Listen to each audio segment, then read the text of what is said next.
अ, एक और बड़ी खबर इस समय आ रही है, वो हम आपको बता दें। मुलाकात तो वैसे 10:30 बजे तय है, तब तक हम रहेंगे ही रहेंगे, लेकिन उससे पहले एक बड़ी खबर ये आ रही है कि ट्रंप से पहले यूरोपीय यूनियन के नेताओं से ज़ेलेंस्की मिल चुके हैं। क्योंकि जब रूस के राष्ट्रपति पुतिन से मिले थे तो यूरोपीय यूनियन को बिल्कुल अलग थलग रखा गया था। वाशिंगटन डीसी में ही ये मुलाकात हुई है। थोड़ी देर में ट्रंप से ज़ेलेंस्की मिलेंगे, यानी कि 10:30 बजे का वो समय तय है। और हम प्रणय उम्मीद ये करते हैं कि जिस तरह से पहली मुलाकात हुई थी पुतिन और ट्रंप की, बिल्कुल एक एक मिनट सही टाइम पे चल रहा था, हमें लगता है इस बार भी ऐसे ही होगा। अशोक सर, मैं आपसे इस चर्चा की शुरुआत करना चाहता हूं। क्या आपको लगता है कि इतनी जल्दी पुतिन से मिलने के बाद ट्रंप ने ज़ेलेंस्की को बुला लिया, तो ये एक सकारात्मक दिशा की तरफ बढ़ती हुई आपको मुलाकात दिख रही है या कुछ और? जी, बहुत धन्यवाद मुझे आमंत्रित करने के लिए। देखिए, मुझे तो ऐसा लगता है जो अलास्का समिट का जो वहां से निकल कर आया है, उसमें मुझे कुछ खास सकारात्मकता दिखाई नहीं देती है, क्योंकि राष्ट्रपति ट्रंप गए थे वहां पर ये बात मनवाने जो वहां पर सीज फायर होना चाहिए यूक्रेन में, जल्द से जल्द होना चाहिए। और वहां पर उन्होंने अपने ही पोजीशन को बिल्कुल 180 डिग्री बदल दिया। जो ठीक है, सीज फायर पर हम बात ही नहीं करेंगे और हम एक कॉम्प्रिहेंसिव पीस सेटलमेंट पर बात करेंगे। अब कॉम्प्रिहेंसिव पीस सेटलमेंट में तो कितने सारे मुद्दे हैं। यूक्रेन की नेटो मेंबरशिप है, रूस को सिक्योरिटी गारंटीज हैं, यूक्रेन की सिक्योरिटी गारंटीज हैं, रूस के कितने डिमांड्स हैं, कितनी कंडीशनैलिटीज हैं। उन सब के ऊपर बात करना, उन सब के ऊपर निर्णय लेना, उन सब के ऊपर दोनों साइड्स का, यूरोप, यूक्रेन का और रशिया का एक मत बनना, ये बहुत मुश्किल बात है और बहुत आगे तक चलेगा। तो मेरे इस विचार से अलास्का से जो खबर बाहर आई वो इतनी सकारात्मक नहीं। दूसरी बात मैं ये कहूंगा, जो उन्होंने राष्ट्रपति ट्रंप ने यूरोप को और यूक्रेन को बहुत ही दुविधा में डाल दिया है। मैं इसलिए कह रहा हूं क्योंकि उन्होंने ये विटकॉफ ने, उनके जो रिप्रेजेंटेटिव हैं, उन्होंने ये बता दिया है जो राष्ट्रपति जेलेंस्की को एक तो अपनी नेटो मेंबरशिप से को भूलना पड़ेगा और दूसरा क्राइमिया से भूलना पड़ेगा। मतलब ये वाली जो कमिटमेंट है, ये शायद राष्ट्रपति ट्रंप पहले ही कर चुके हैं पुतिन से। तो अगर अब तो उनको वो फेट कंपनी दे रहे हैं, जो आप या तो इसको एक्सेप्ट करिए तो आप आगे बढ़ सकते हैं, अगर आप इसे नहीं एक्सेप्ट करेंगे तो नहीं आगे बढ़ सकते हैं। तो इसीलिए मैं समझता हूँ बहुत ही मुश्किल ये समय है, मुश्किल उनके लिए, राष्ट्रपति जेलेंस्की के लिए और यूरोप के यूरोपीय नेताओं के लिए। जी। तो अब वो बात सुनेंगे, यूक्रेन के राष्ट्रपति ने अपनी बात कही है, तो अब देखते हैं आगे बातचीत क्या चलती है। बिल्कुल और सही। पूर्णिमा जी भी हमारे साथ जुड़ी हुई हैं। पूर्णिमा जी, रिपब्लिकन पार्टी के भीतर तो जरूर तालियां बज रही होंगी। राष्ट्रपति डोनाल्ड ट्रंप ने वो कर दिखाया जिसको लेकर माना जा रहा था बहुत बड़ी चुनौती है, लेकिन ये जो आलोचना के स्वर उठ रहे हैं अमेरिका के भीतर से भी, दुनिया भर से भी, कि आपने पुतिन के लिए तो रेड कारपेट बिछा दिया लेकिन सीज फायर राष्ट्रपति डोनाल्ड ट्रंप लेकर नहीं आ पाए। क्या उम्मीद की जाए आज की मुलाकात सीज फायर का ऐलान दे पाएगी? Thank you so much for having me. First of all मैं आपको ये बताऊं कि मेरा जो नज़रिया है जो पॉलिटिकल एनालिसिस में, वो मैं किसी की तरफ से नहीं देखती, मैं इंडिपेंडेंटली देखती हूँ।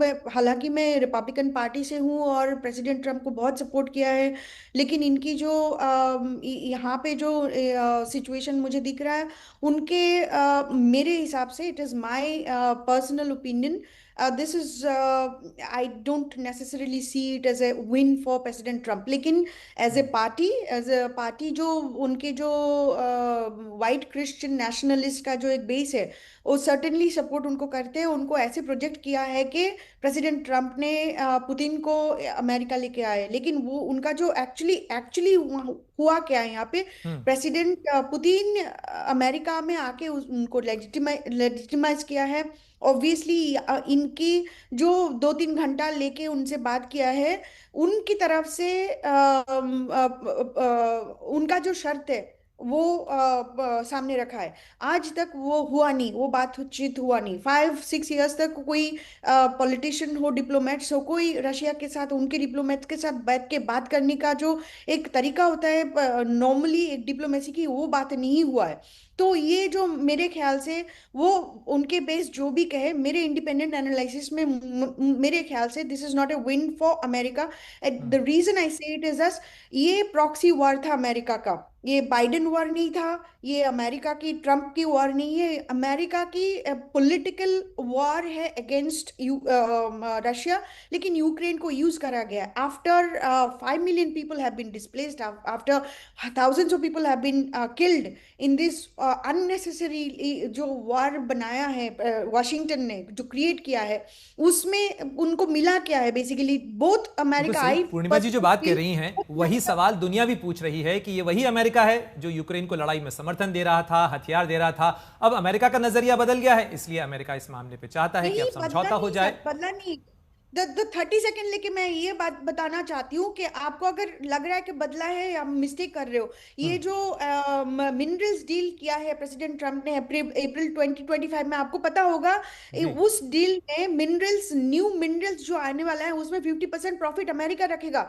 It's nothing to do with Ukraine और Russia, it is actually land resource. आपने सुना होगा हमारा जो अटलांटा के जॉर्जिया की जो कांग्रेसमैन है, रिपब्लिकन कांग्रेसमैन मिस्टर रिक मैकॉर्मिक, उनका इंटरव्यू आपने फॉक्स न्यूज में सुना होगा। उन्होंने ये स्पेसिफिकली कहा है कि यूक्रेन का जो रिसोर्सेस है, वो रिसोर्स अमेरिका की जनरेशन को कई जनरेशन को फीड करेगा। So it is about resources of Ukraine. वो कैसे ना कैसे करके उसको अमेरिका का कब्जा करना है। Eight the end of the day Russia में जो भी रिसोर्सेस बट है वो भी कब्जा करना है। Main course is not Russia, main course is China. Pivot pivot वहां तक करेंगे। लेकिन बाद में क्या हुआ, at the end of the day America also और president Trump also demeaned, belittled and shamed India for Russian oil buying. लेकिन वही मार्को रूबियो आज ये कह रहे हैं कि China buying Russian oil is actually helping the oil market. ये दोगलापन नहीं है। ये इंडिपेंडेंट एनालिसिस के हिसाब से मुझे ये अमेरिका का कोई कतई ये कोई जी। मुझे नहीं लग रहा कि जीत हुआ है। No, doesn't matter which party it is. आज प्रेसिडेंट ट्रम्प है नहीं बोल के उनके पूर्णिमा बेस जी, कह रहे हैं कि बेस है। ठीक जी। है पूर्णिमा जी, हम ये भी आपसे सुनना और समझना चाहते थे कि यहाँ आज जो मीटिंग हो रही है ट्रम्प और जेलेंस्की की, तो क्या वो वॉर को रुकवा पाएंगे? मैं आपसे आता हूँ, एक रिएक्शन अजय जैन जी से ले लेता हूँ। अजय अजय जी, क्या आपको लगता है कि इसमें ट्रम्प कामयाब हो पाएंगे, सफल हो पाएंगे? देखिए, ये यही क्वेश्चन हमने पहले डिस्कस किया था जब ट्रम्प और पुतिन आए थे, और उस टाइम भी मैंने कहा था कि इस मीटिंग से कोई खास आने वाला नहीं है। मे बी ये फॉलो अप मीटिंग स्केड्यूल होगी, और वही हुआ, कोई सीज फायर नहीं हुआ। अभी क्या हो रहा है इस मीटिंग में कि Trump is taking the position of the Putin. जो पुतिन चाहते हैं कि नेटो की मेंबरशिप नहीं हो, और डॉनबास और वो जो एरिया है वो उनके अंडर में रहे, और क्रीमिया की कोई डिस्कशन नहीं हो। तो प्रेसिडेंट ट्रम्प इज टेकिंग और aligning with the position of the Putin. और वापस जो लास्ट टाइम व्हाइट हाउस में जो मिस ट्रीटमेंट हुआ था जेलेंस्की का, वो नहीं हो, उसको अवॉइड करने के लिए एटलीस्ट इस बार European allies are in the meeting. तो आई एम नॉट एक्सपेक्टिंग कि इस मीटिंग में सीज फायर या पीस डील के ऊपर कोई फ्रेमवर्क इजीली होगा। It will be a prolong long meeting, 6 to 7 hours, और maybe a longer meeting चलेगी ये। और जो इसमें मेन मुद्दा रहेगा कि ट्रम्प की तरफ से कि जेलेंस्की मान जाए कि नेटो की मेंबरशिप नहीं हो और उस पे हो, और European alliance will not agree to that. तो इसका हो सकता है कि एक फ्रेमवर्क डेवलप हो जिसमें बात हो कि पीस को कैसे इमीडिएट एक पीस टॉक पे हो। लेकिन लॉन्ग रन में ये प्रॉब्लम जो है, इमीडिएट सॉल्यूशन कुछ है नहीं। क्योंकि कल कुछ मैं यूक्रेनियन लोगों से बात कर रहा था, कि पूछ रहा था कि भाई तुम्हारे यहाँ पे प्रेसिडेंट आने वाले हैं, and what do you expect this time. तो उन्होंने बोला कि दे डू नॉट एक्सपेक्ट उसी पर्सन की फैमिली मेंबर में से एक, उसके फादर इन लॉ रशिया की तरफ से से फाइट कर रहे हैं और उसके पेरेंट्स जो है वो आर्मी में यूक्रेन की तरफ से फाइट कर रहे हैं। और वो कह रहे थे कि इसका लॉन्ग टर्म अभी तक कोई सोल्यूशन आने वाला नहीं है, छोटे मोटे ये पीस डिस्कशन होके ये होते रहेंगे, but they do not expect immediate solution for ceasefire because they are not willing to give up their territory. Saeed, मुझे लगता है कि कुलदीप जी यूक्रेन से हमारे साथ हैं। यूक्रेन का पर्सपेक्टिव बहुत महत्वपूर्ण है इस पूरे घटनाक्रम के बीच में। कुलदीप जी, यूक्रेन के राष्ट्रपति जेलेंस्की इस समय वाशिंगटन डीसी के अंदर हैं, क्या चिंताएं लेकर गए हैं, कितना दबाव उनके ऊपर है? और जैसा नजर आ रहा है, पिछली बार वो सूट पहन के नहीं गए थे, अब की बार सूट पहन के भी गए हैं। बिल्कुल बिल्कुल। देखिए जी, दबाव तो पिछले 3.5 सालों से चल ही रहा है, लेकिन एक बात मैं आपसे कहना चाहता हूँ, देखिए कुछ ना कुछ पॉजिटिव रिजल्ट्स निकलेंगे। हम पॉजिटिव सोचते हैं, कुछ ना कुछ होगा पॉजिटिव। आप देखना, हो सकता है कि एक दिन में वार बंद नहीं होगा, लेकिन कुछ ऐसे समाधान निकाले जाएंगे जिससे कि वार आने वाले टाइम में बंद हो। देखिए, मैं कीव का आपको बता रहा हूँ, पिछले 12 दिन से यहाँ पे कोई ड्रोन अटैक नहीं हुआ है। ये बहुत बड़ी बात है ये, वरना रोज यहाँ पे होते थे, रोज रात को 12 बजे के बाद आवाजें आनी शुरू होती थी, घरों के शीशे टूटते थे। 12 दिन से नहीं हो रहा। ठीक है, खारकव वाली साइड पे, बॉर्डर्स पे, वो दोनेत्स्क वाली साइड पे, लुगांस्क वाली साइड पे हो रहा है, लेकिन कीव अभी शांत है। तो ये पहले ऐसा नहीं हुआ कि 12-15 दिन से यहाँ पे कोई अटैक ना हुआ हो। तो कुछ ना कुछ तो पॉजिटिव होने वाला है, मुझे ये उम्मीद है, और यहाँ के लोगों को भी उम्मीद है कि कुछ ना कुछ होगा जो फ्यूचर में आने वाले टाइम में, आज कल में नहीं, महीने, 2 महीने, 3 महीने में इस युद्ध पर विराम लगा सके। ये हम लोगों की सोच है कि ऐसा कुछ होगा। चलिए कुलदीप जी, उम्मीद तो हर कोई यही कर रहा है कि इस पर विराम लगे और जल्द से जल्द लगे। लेकिन रोहित, आप वहां वाशिंगटन डीसी में मौजूद हैं, आज तो सारी गहमा गहमी, सारी हलचल वाशिंगटन डीसी में ही है। क्या राष्ट्रपति जेलेंस्की पहुंच चुके हैं व्हाइट हाउस, और क्या कुछ घटनाक्रम वहां पर? देखिए, करीब 1 बजे के आसपास, 1:15 के आसपास जो है, वो शायद हमें वो फोटो देखने को मिलेगी। साथ दोनों की 1 बजे का उनका स्केड्यूल टाइम है, 1 PM ईस्टर्न, जो वो यहाँ पे आएंगे। और करीब 2:15 PM जो है, तब वो स्टेट डाइनिंग रूम में मिलेंगे बाकी यूरोपियन लीडर्स में से, जिसमें से कुछ पहुंच चुके हैं। अभी थोड़ी देर पहले ये खबर आई है कि जो फ्रेंच के प्रेसिडेंट है वो यहाँ पे लैंड कर चुके हैं और सीधा डायरेक्ट वो व्हाइट हाउस जा रहे हैं। और जब हम तस्वीरें दिखा रहे थे कि किस तरह यूक्रेनियन एम्बेसी में, जो जॉर्ज टाउन में है यहाँ पे वाशिंगटन डीसी में, वहां पे यूरोपियन लीडर्स की मुलाकात हुई।